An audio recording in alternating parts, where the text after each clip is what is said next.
आवाज news true voice. నమస్కారం Awaaz news కి స్వాగతం।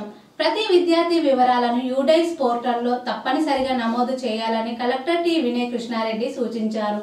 దర్యాపూర్ ప్రభుత్వ పాఠశాల భవిత కేంద్రాలను ఆకస్మికంగా సందర్శించిన ఆయన పుట్టిన ధ్రువపత్రాలు లేని విద్యార్థులకు ప్రత్యేక డ్రైవ్ ద్వారా బర్త్ సర్టిఫికెట్లు అందించాలన్నారు। విద్యార్థుల ఆధార్ యూడైస్ వివరాలను పూర్తిగా అప్డేట్ చేయాలని ఆదేశించారు। భవిత కేంద్రాల్లో నాణ్యతతో పనులు జరుగుతున్నాయా అని సమీక్షించిన కలెక్టర్ పిల్లలకు అన్ని సదుపాయాలు అందేలా చర్యలు తీసుకోవాలని అధికారులను సూచించారు।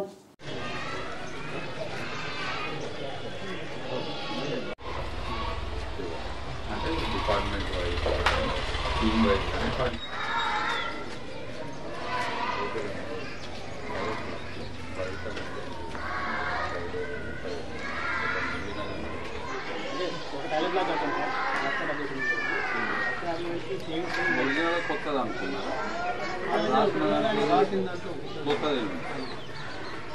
ఇప్పుడు మొన్న మనం రివ్యూ చేసిన దాని ప్రకారం ఒకసారి అడగండి। చేస్తారు ఒకటి స్టాండర్డ్ చేసేస్తారు। మీరు స్కూల్స్ ప్రైవేట్ అయినా గవర్నమెంట్ అయినా డేట్ ఆఫ్ బర్త్ సర్టిఫికేట్స్ ఇప్పుడు ఎక్కువ ఫోకస్ ఉంటుంది। నెక్స్ట్ వారం 10 రోజులు ఎక్కువ ఉంటుంది। వాళ్ళందరికీ వాళ్ళ ఆఫర్ అని ఒక కార్డు జనరేట్ చేస్తారు। సో వచ్చినవన్నీ మీరు తహసీల్దార్కి చెప్పాలి, మనం తహసీల్దార్స్ రివ్యూలో పెట్టాలి, ఇది పెట్టండి, దాంతో చేయరాదు, మరి పర్మనెంట్ నెంబర్ రావాలి। మరి దీనికి ఇంత లేట్ చేస్తే ఏం చేసినామంటే సార్ ఆన్లైన్ కూడా మనకు ప్రజెంట్ అయితే ఎంట్రీ అయిపోతుంది। అట్లా చేసి మేము స్కూల్లో ఎంట్రీ చేసినాం। లేదన్నా ఆఫర్ జనరేట్ అయిపోతుంది, ఆఫర్ కావాలి కదా, తహసీల్దార్కి ఇన్ఫార్మ్ చేయమని మీరు స్టేటస్ మండల్ వారీగా తీసుకొని ఎన్ని అప్లై చేసిండ్రు అనేది రెగ్యులర్గా తీసుకొని మాకు ఇస్తున్న తహసీల్దార్తో మాట్లాడతాం।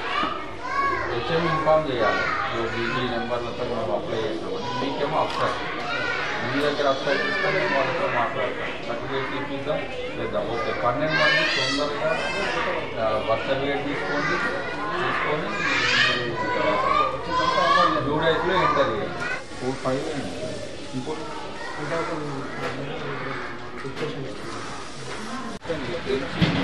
ఏమన్నా పెట్టండి। కిచెన్ గార్డెన్ అంటే